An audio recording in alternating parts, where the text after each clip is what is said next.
يا أيها الذين آمنوا إن جاءكم فاسق بنبأ فتبينوا أن تصيبوا قوما بجهالة فتصبحوا على ما فعلتم نادمين.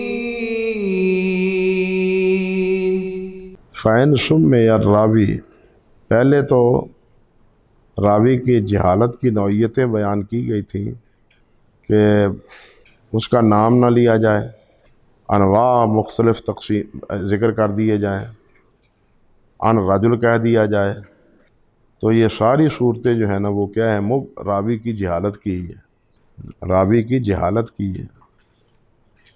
اگرچہ ان کو جب انواع میں تقسیم کیا گیا ہے تو کسی کو مبہم کہا گیا ہے، کسی کو بہتان کہا گیا ہے، لیکن ہیں یہ ساری کی ساری جہالت ہی کی نوع۔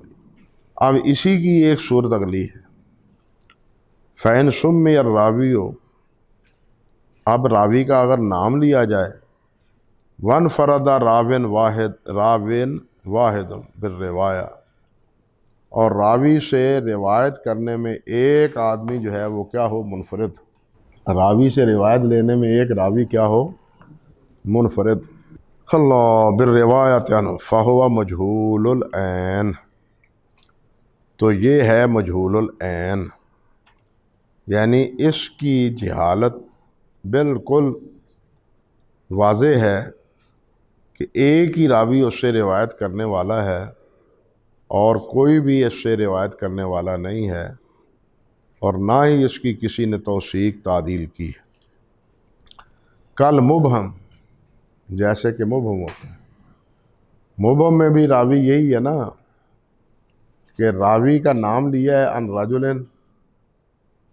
اس کا نام نہیں ہے، یہاں نام ہے لیکن مبہم میں بھی راوی تو ہوتا ہے نا پیچھے روایت کرنے والا، مبہم میں بھی راوی تو پیچھے روایت کرنے والا ہوتا ہے، لیکن وہ راوی نام نہیں لیتا بلکہ کیا کرتا ہے، ان رجل کہتا ہے۔ یہاں راوی تو نام تو لیتا ہے لیکن راوی کی تعریف تعدیل وہ نہیں ہے۔ کہتے ہیں کل مبہم فلا یقبل حدیثہ، اس کی حدیث قبول نہیں کی جائے گی، الا ان یوثقہ غیر من ینفرد عنہ علی الاصح، الا یہ کہ اس کی توثیق کرنے والا کوئی اور ہو، اور وہ من ینفرد عنہ، جو اس سے اکیلا روایت کرنے والا ہے، اس کے علاوہ کوئی اس کی توثیق کرنے والا ہو۔ یہ تو اگر وہی روایت کرنے والا ہو تو پھر اس میں اور مبہم میں کوئی فرق نہیں رہے گا۔ مبہم میں بھی یہ تھا نا کہ حدثنی ثقہ، نام نہیں لیا لیکن ثقہ کہہ دیا، یہاں نام لیتا ہے توثیق بھی کرتا ہے، نام لیتا ہے توثیق بھی کرتا ہے، تو یہ توثیق بھی اس کی روایت کرنے والے کی جو ہے نا وہ قابل اعتنا نہیں۔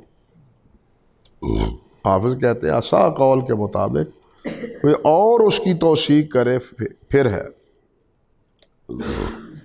وَقَضَى مَن يَنْفَرِدُ عَنْهُ اِذَا كَانَ مُتَأَهِّلًا لِذَلِكَ، اور اسی طرح جو اس سے منفرد ہو جبکہ وہ اس کا اہل ہو، جبکہ وہ اس کا کیا ہو، اہل ہو، یعنی وہ محدث ہو، عالم ہو، ائمہ جرح و تعدیل میں ہو، اور معروف بالامامہ ہو، سمجھے نا، معروف بالامامت میں اور جرح و تعدیل کی امامت کی حیثیت سے وہ کیا ہو، معروف ہو۔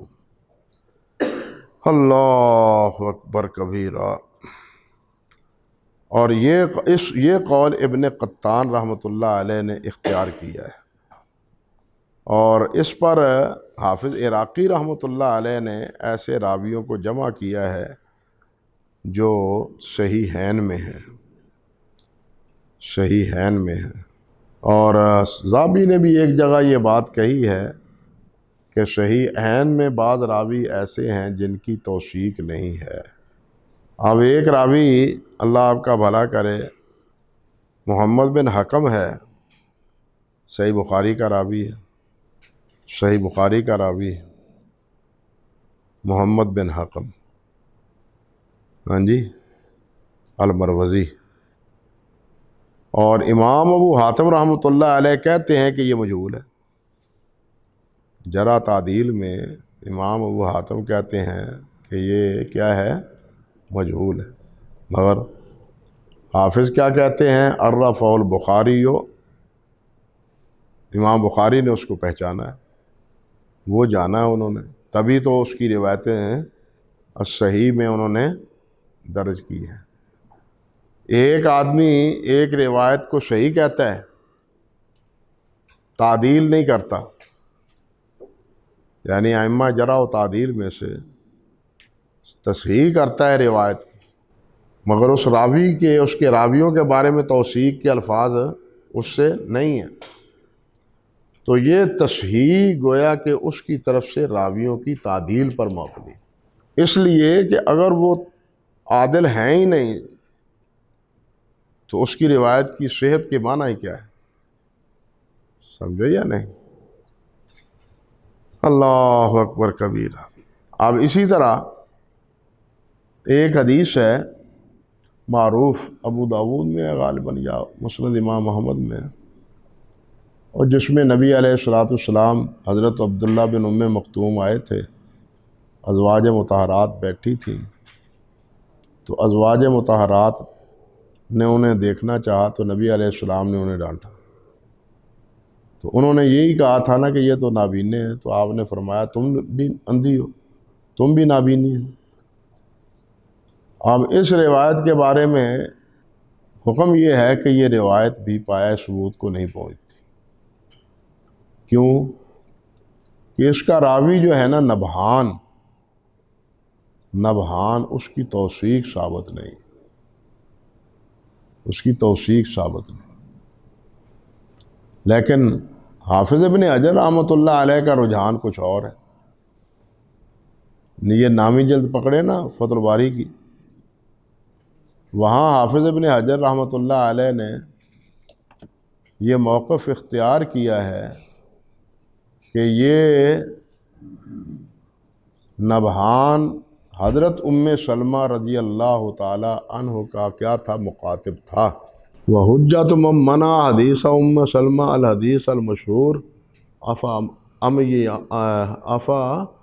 ام یوان انتما وهو حدیث اخرجہ اصحاب السنن من روایت زوری النبہان مولا ام سلمہ عنہا و اسنادہ قوی، حافظ کہتے ہیں اسنادہ قوی، واکثر ما علل بہ انفراد الزوری بالروایت النبہان ولیس بعلۃ قادحہ، فإن من یعرفہ الزوری ویصفہ بأنہ مخاطب ام سلمہ ولم یجرہ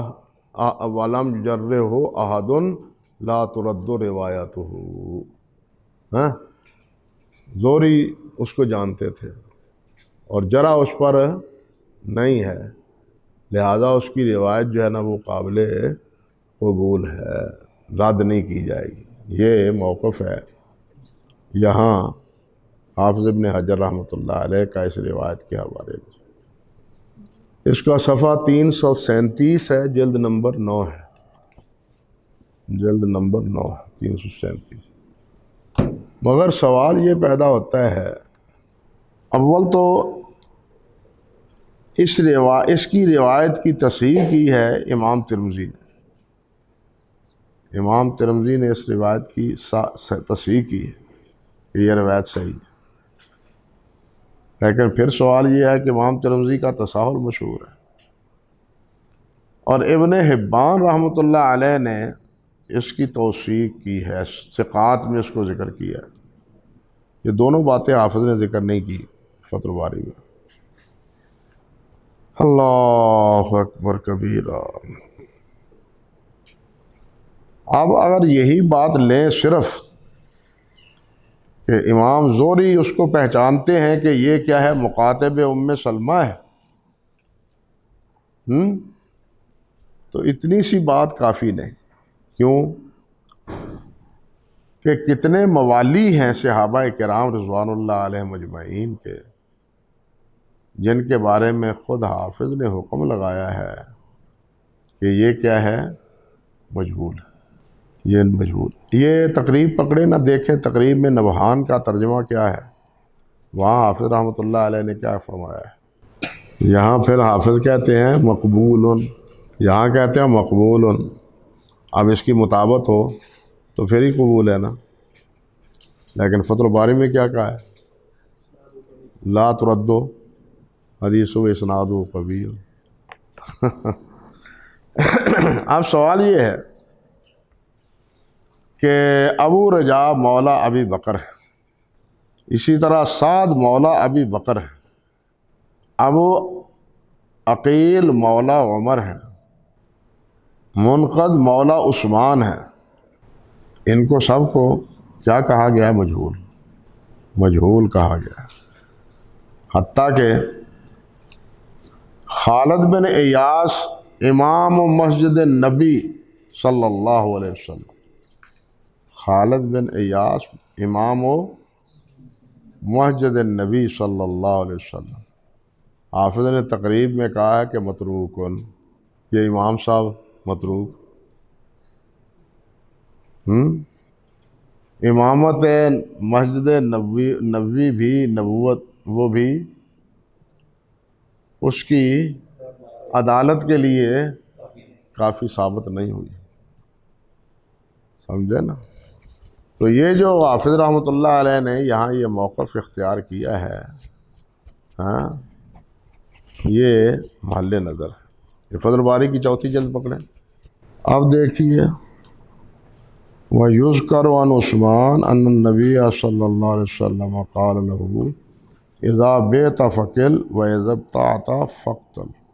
وصلہ الدارقطنی من حدیث عبید اللہ بن مغیرہ المصری عن منقذ مولا ابن سراقہ عن عثمان بہذا، ومنقذ مجہول الحال، ومنقذ مجہول الحال۔ اگر امام زہری یہ کہتے ہیں کہ یہ مکاتب ام سلمہ ہیں اور یہ ان کی معرفت کے لیے ضروری ہے، تو جو سراقہ کے بیٹے کا غلام ہے، سراقہ رضی اللہ تعالیٰ عنہ کے بیٹے کا غلام ہے، کیا یہ اس کی معرفت کے لیے کافی نہیں ہے؟ لیکن اس کو حافظ کیا کہتے ہیں، اس کو مجہول کہتے ہیں، مجہول الحال کہتے ہیں۔ اب یہاں یہ بھی دیکھیں کہ مجہول العین کی روایت کی قبولیت کے بارے میں اختلاف۔ بعض نے کہا ہے کہ اگر اس سے کوئی عادل روایت کرے تو وہ مقبول، اور بعض نے یہ کہا ہے کہ اذا کان مشہورا فی غیر العلم مثلا فی الزہد و بالادب والصناعہ، جب وہ علم کے علاوہ دوسرے کسی وصف میں مشہور ہو تو اس کی روایت بھی قابل قبول ہے، یہ ابن عبد البر کہتے ہیں۔ اور بعض نے کہا ہے کہ جو قرون اولیٰ ہیں یعنی ثلاثہ ہیں، ان کی روایت قابل قبول ہے۔ فَإِنَّهُ يُسْتَأْنَسُ بِهِمْ فِي مَوَاطِنَ، یہ حافظ ابن کثیر نے کہا ہے کہ ان کی روایت سے ان مانوسیت، انس حاصل کیا جا سکتا ہے، اور احناف کے نزدیک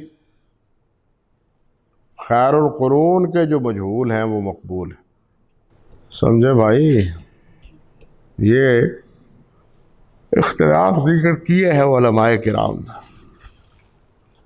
حافظ رحمۃ اللہ علیہ یہ فرماتے ہیں یہاں کہ اگر وہ اہل ہے وَقَضَى مَن يَنْفَرِدُ عَنْهُ إِذَا كَانَ مُتَأَهِّلًا لِذَلِكَ، کہ اگر وہ ائمہ جرح و تعدیل میں سے ہے، وہ اگر اس سے منفرد ہے تو اس کی روایت جو ہے نا وہ اس کی عدالت کے لیے کیا ہے؟ ایک دلیل بنے گی۔ اور ان روا عنہ اثنان، یا اس سے روایت کرنے والے دو ہوں، فصاعداً دو اور دو سے زائد، ولم یوثق اور اس کی توثیق نہیں کی گئی، فہو مجہول الحال، تو اس کو کیا کہتے ہیں؟ مجہول الحال۔ وہو المستور، اور اسی کو کیا کہتے ہیں؟ مستور، یعنی اس کی حالت پوشیدہ ہے۔ وقد قابل روایتہ جماعت بغیر قید، ایک جماعت نے ان کی روایت کو بغیر کسی قید کے کیا کیا ہے؟ قبول کیا ہے، اور مگر جمہور نے اس کو کیا کیا ہے؟ رد کیا۔ قبول کرنے والوں میں امام ابو حنیفہ رحمۃ اللہ علیہ، احناف ہیں، راضی ہیں، ابن فورک، قبول کرنے والوں۔ یہ حافظ رحمۃ اللہ علیہ نے کہا ہے کہ ان روا اثنان فصاعدا، اگر دو راوی اس سے روایت کرنے والے ہوں۔ لیکن یہاں ایک مسئلہ اور بھی ہے کہ دو راوی یہاں کہا ہے حافظ رحمۃ اللہ علیہ نے، لیکن اس کے مد مقابل بعض حضرات نے اذا روا عنہ ثقتان کہا ہے، جس طرح کہ خطیب بغدادی رحمۃ اللہ علیہ نے الکفایہ میں ذکر کیا ہے کہ اگر وہ دو راوی خود مجہول ہوں یا ضعیف ہوں، راوی تو ضعیف بھی ہو سکتے ہیں، مجہول بھی ہو سکتے ہیں، ان کی روایت کیا تقویت کا اور تعارف کا سبب بنے گی۔ اس لیے بعض حضرات نے کیا کہا ہے؟ اذا روا عنہ ثقتان، جب اس سے دو ثقہ راوی روایت کریں تو پھر اس کی روایت جو ہے نا جہالت حال سے نکل جائے گی۔ اللہ اکبر کبیرہ، اللہ اکبر کبیرہ۔ یہی بات، یہ موقف دراصل خطیب اپنے کیا نام ہے حافظ زہلی کا، امام محمد بن یحییٰ زہلی کا ہے، اور اسی کو اختیار کیا ہے کس نے؟ خطیب بغدادی نے، اور بعد نے کہا ہے کہ یہی موقف امام دارقطنی کا ہے، یہی موقف امام دارقطنی کا ہے۔ مگر حافظ ابن رجب رحمۃ اللہ علیہ نے شرح علل میں ایک اور بات کہی، وہ فرماتے ہیں میں امام یعقوب بن شیبہ نے فرمایا، وہ فرماتے ہیں کہ میں نے یحییٰ بن معین سے پوچھا متى یکون الرجل معروفا، راوی معروف کب ہوگا؟ تو انہوں نے یہ بات کہی، قال اذا روا عن الرجل مثل ابن سیرین والشعبی وہؤلاء اہل العلم فهو غیر مجہول۔ اگر ابن سیرین جیسے اور امام عامر بن شرحبیل شعبی جیسے راوی روایت کرنے والے ہوں تو وہ راوی مجہول نہیں، کل تو میں نے پھر سوال کیا، فَإِذَا رَوَىٰ عَنِ الرَّجُلِ مِثْلَ سَمَاک بن حرب و ابی اسحاق، اگر راوی سے روایت کرنے والے سماک بن حرب اور ابو اسحاق سوائی ہوں، پھر قال هؤلاء يروون عن المجہولین، تو امام یحییٰ بن معین نے فرمایا یہ تو مجہول راویوں سے خود روایت کرتے ہیں۔ جو خود مجہور راویوں سے روایت کرتے ہوں تو ان کا کسی مجہول سے روایت کرنا اس کی معروف ہونے کی دلیل کیسے بن سکتا ہے؟ سمجھے یا نہیں؟ جیسے کہ آپ دیکھیں موسیٰ بن ہلال عبدی ہے، مثال دیتا ہوں، موسیٰ بن ہلال عبدی ہے، اسی طرح داود بن یزید ثقفی ہیں، اور اسی کے ساتھ ملا لیں وہ ابو سفل کیا راوی تھا، اگلے دن نکالا تھا اس سے، الجوہر النقی تھے، جس کے بارے میں انہوں نے کہا ہے کہ قال البزار مشہور، ابو صفال تھے غالباً۔ اللہ اکبر۔ اور ان راویوں سے ایک سے زیادہ راوی، ایک جماعت روایت کرتی،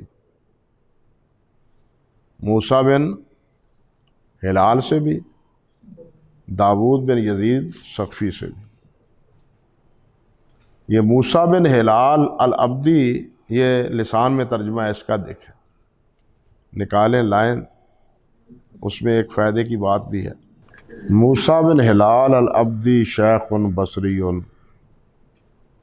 قال ابو حاتم مجہول۔ اور ذابی کیا کہتے ہیں؟ ہوا سویل الحدیث روا عنہ احمد والفضل بن سہل و ابو امیہ ترسوسی و احمد بن ابی ارضا و آخرون وانکر ما عنده حدیثہ عن عبداللہ ابن عمر عن نافع عن ابن عمر مرفوعا رضی اللہ عنہما من زار قبری وجبت لہ الجنہ۔ یہ اسی راوی روایت کا راوی، بات سمجھے نا؟ من زار قبری وجبت لہ الجنہ۔ آگے پھر اس پر مزید بحث ہے۔ اب سوال تو یہی ہے کہ اس سے متعدد راوی روایت کرتے ہیں، مگر اس کے باوجود بھی ابو حاتم اس کو کیا کہتے ہیں؟ مجہول۔ اور اسی طرح یہی کیفیت ہے جیسے میں نے ذکر کیا داود بن یزید الثقفی کی۔ حافظ ذابی رحمۃ اللہ علیہ نے تاریخ اسلام میں 171 سے 180 کی وفیات کے ضمن میں، ان کی تاریخ چلتی ہے نا طبقات کے تحت، 171 سے 180، اس جلد کے صفحہ نمبر 113 پر کہا ہے ھذا القول یوضح لک ان الرجل قد یکون مجہولا عند ابی حاتم ولو روا عنہ جماعت ثقات۔ اگرچہ ثقہ راوی روایت کرنے والے اس سے ہوں ایک جماعت، مگر ابو حاتم اس کو پھر بھی مجہول کہہ دیتے ہیں، اور اس سے مراد کیا ہے کہ انہ مجہول الحال، کہ یہ مجہول الحال ہے۔ اور اسی طرح اللہ آپ کا بھلا کرے، انہوں نے یہ بات کہی ہے عبد الرحیم بن کردم اور زیاد بن جاریہ تمیمی دمشقی کے ترجمہ میں۔ خلاصہ کلام یہ ہے کہ دو موقف، ایک یہ ہے کہ من روا عنہ رجلان یا من روا عنہ ثقتان۔ اب سماق بن حرب یا ابو اسحاق یہ دونوں ثقہ ہیں، ضعیف تو نہیں ہے، لیکن امام یحییٰ بن معین فرماتے ہیں کہ یہ خود مجہول سے روایتیں کرتے ہیں۔ وہ ثقہ راوی دو جو مجہول سے روایت کرنے والے نہ ہوں، جس طرح کے امام ابن سیرین ہیں یا عامر شابی، وہ مجاہیل سے روایت نہیں کرتے، ان کی بیان کی ہوئی روایت اس سے راوی جہالت عین سے نکل جاتا ہے۔ یہ دو موقف، دونوں میں فرق سمجھ گیا ہے نا؟ ایک موقف یہ ہے، ایک تو حافظ کے الفاظ ہیں رحمۃ اللہ علیہ کہ من روا عنہ راویان، ایک یہ بھی ہے کہ من روا عنہ ثقتان۔ تو یہ پوزیشن ہو تو کہتے ہیں کہ فہو مجہول حال، مجہول الحال، جس کو مستور کہتے ہیں۔ لیکن امام یحییٰ بن معین کا موقف یہ ہے کہ دو راوی ثقہ نہیں صرف، بلکہ دو ثقہ وہ راوی جو مجہول سے روایت نہ کرتے ہوں۔ جو ثقہ راوی مجہول سے روایت کرتے ہیں ان کی روایت راوی کے تعارف کے لیے کافی نہیں ہے۔ سمجھے بات یا نہیں؟ یہ فرق۔ آمد موقف تو امام یحییٰ بن معین کا، یہ جو پہلا موقف ہے نا، یہ حقیقتاً امام یحییٰ محمد بن یحییٰ زولی کا موقف، اور انہی کے حوالے سے یہ خطیب بغدادی نے الکفایہ میں ذکر کیا ہے، ثقتان والا۔ اللہ اکبر کبیرہ، اللہ، سمجھ گئے بھائی میرے؟ فرماتے ہیں والتحقیق، اور تحقیق یہ ہے کہ ان روایت المستور و ناوہ مما فیہ الاحتمال لا یطلق القول بردها ولا بقبولها۔ تحقیقی بات یہ ہے کہ مستور کی روایت یا اس قسم کے راویوں کی روایت جس میں مما فیہ الاحتمال، جس میں کوئی احتمال ہے، لا یطلق القول بردها، نہ علی الاطلاق اس کو رد کیا جائے گا، نہ علی الاطلاق اس کو قبول کیا جائے گا، بل ہی موقوفہ، بلکہ یہ موقوف رہا جائے گا، اس سے استدلال موقوف رہا جائے گا، نہیں کیا جائے گا، الی استبانۃ حالہ، تاں کہ اس کی حالت کا کوئی پتہ چل جائے، کما جزم بہ امام الحرمین، جیسے کہ امام الحرمین عبد الملک جوینی رحمۃ اللہ علیہ نے یہ بات کہی ہے، اور وَنَحْوُهُ قول ابن الصلاح، اور اسی طرح ابن صلاح کا قول ہے فی من جرح بجرح غیر مفسر، وہ جس راوی پر جرح مفسر نہیں ہے، جس طرح وہاں ابن صلاح نے کہا ہے کہ اس راوی کے بارے میں کیا توقف اختیار کیا جائے گا، اسی طرح مستور کی روایت کے بارے میں بھی توقف اختیار کیا جائے گا، اس کو نہ رد کیا جائے گا، نہ ہی اس کو قبول کیا جائے گا۔ یہ موقف ہے حافظ ابن حجر کا، لیکن اکثر و بیشتر مستور کی روایت کو قبول نہیں کرتے، اور کہنا چاہیے کہ 75% حافظ ابن حجر رحمۃ اللہ علیہ نے 70-75% جن راویوں کو مقبول کہا ہے وہ وہی ہیں جو مستور کے دائرے میں، جو مستور کے دائرے میں، یا جن کی روایت کو جس کو ابن حبان نے ثقات میں ذکر کیا ہے، ابن حبان نے ثقات میں ذکر کیا ہے۔